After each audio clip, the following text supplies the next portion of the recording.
But if you are a sane human being, then you are always reasoning.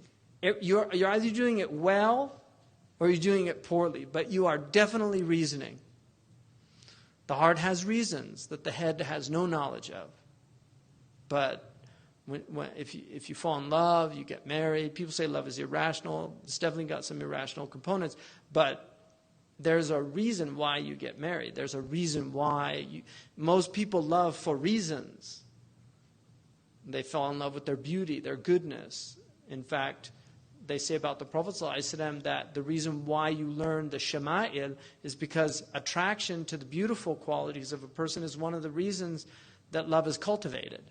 So just reading about him, he was very beautiful. He was physically a very beautiful person. He was the most beautiful of men. And everything was balanced with the Prophet. He had beautiful hair.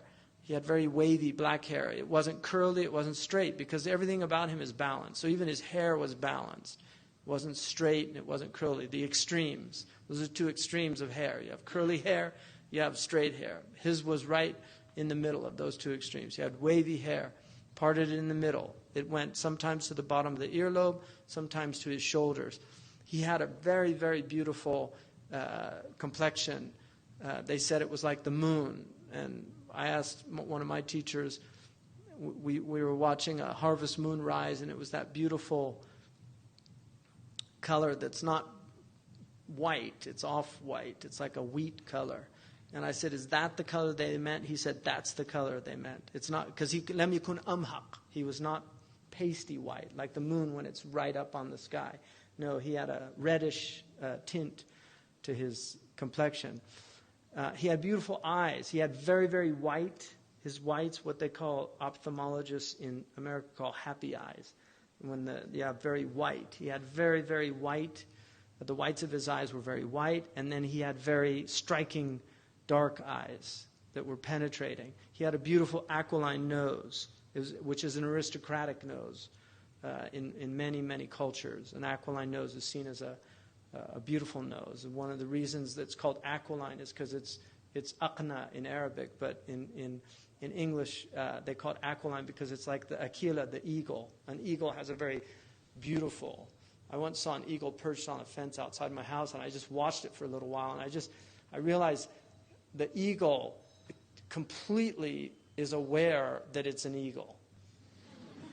If you observe an eagle, even for a short amount of time, you will see that an eagle is so aware that it is superior to every other bird.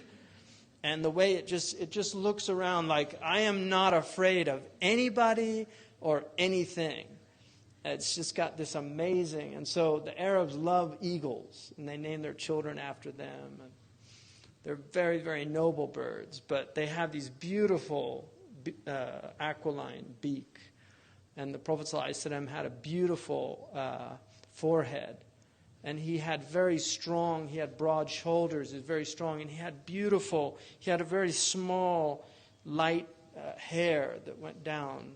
But he wasn't hairy at all. His body was very, his skin he did not have a lot of body hair. But he had very slight hair on his chest that went down to his navel.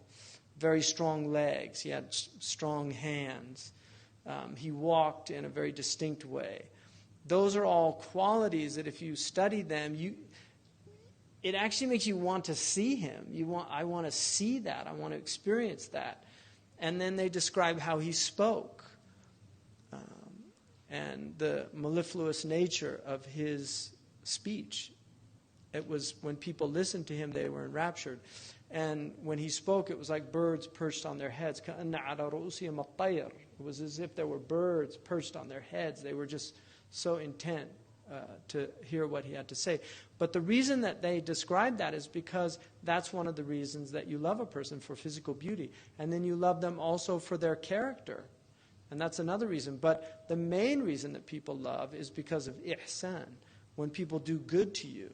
And that's why Allah subhanahu wa ta'ala, He's the muhsin.